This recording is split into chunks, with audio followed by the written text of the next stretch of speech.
Hai, namaku Liz. Aku baru saja lulus dari SMA. Pernahkah kamu melakukan sesuatu yang bodoh karena taruhan? Apa kamu menyesalinya dan khawatir setelahnya? Atau justru kebalikannya? Apakah kamu senang karena teman-temanmu mengeluarkanmu dari zona nyamanmu?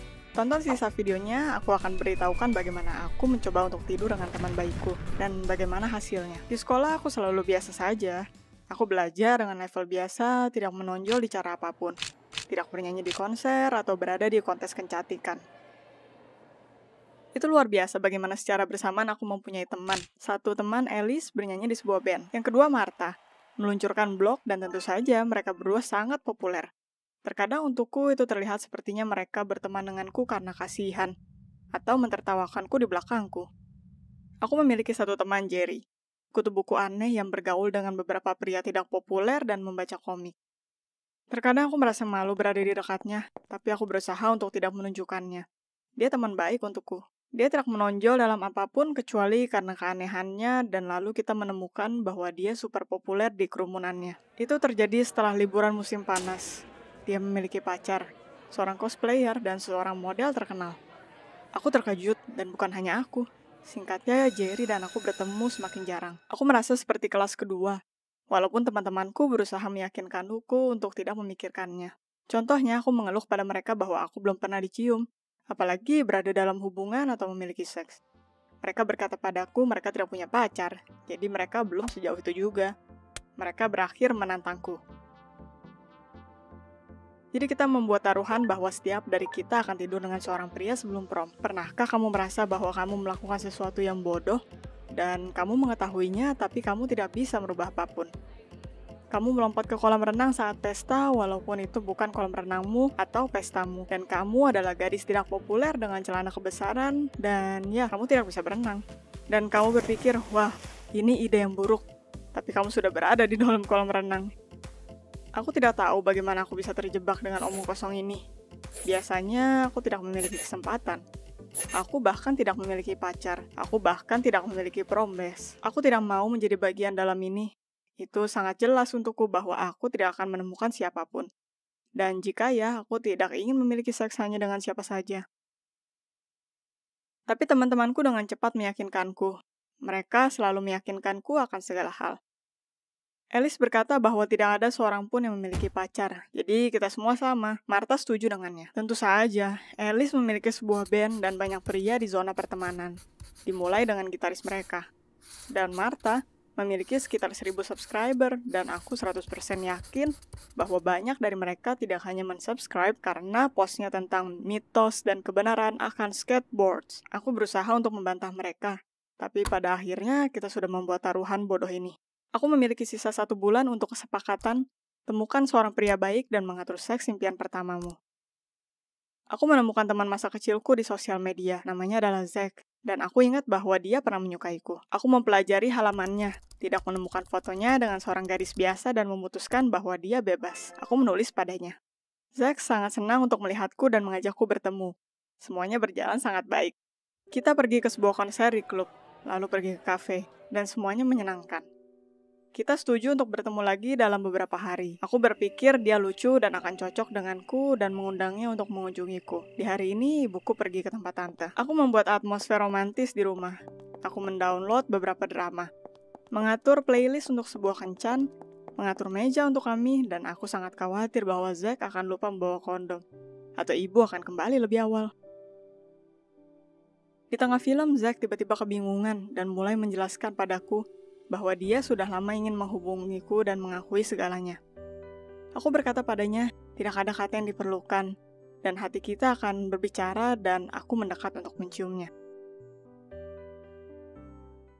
Ternyata dia ingin mengatakan bahwa dia gay. Dan tidak peduli seberapa kuat aku mencoba meyakinkannya, dia menolak untuk pergi ke pesta denganku.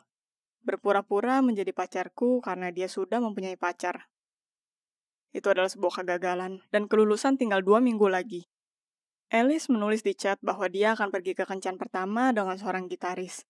Dan Martha, bahwa dia tidak bisa memilih antara seorang blogger yang dia kenal dan seorang pria dengan skateboard, yang dia wawancarai untuk berita sekolah. Aku mulai panik dan lalu Jerry mengingatkanku. Jerry menulisku bahwa dia putus dengan seorang gadis. Dan aku berpikir dia adalah sebuah kesempatan hebat. Aku membalasnya bahwa aku membutuhkan bantuan dan kali ini bukan untuk kimia. Jerry tertawa, berkata dia sangat tertarik dan mengajak bertemu setelah kelas. Kita memiliki malam yang menyenangkan. Jerry cukup baik. Dia selalu baik, tapi sekarang dia mengganti potongan rambutnya yang bodoh dan belajar untuk memilih jaket yang tepat. Jadi aku sangat senang untuknya dan berkata dia terlihat keren. Kita pergi berjalan kaki, pergi ke taman bermain, dan aku lupa mengapa kita bertemu. Sampai Jerry bertanya bantuan apa yang kubutuhkan. Apa kamu tahu rasanya untuk mengatakan kalimat-kalimat apapun, tidak peduli apapun, dan akhirnya mengacaukannya.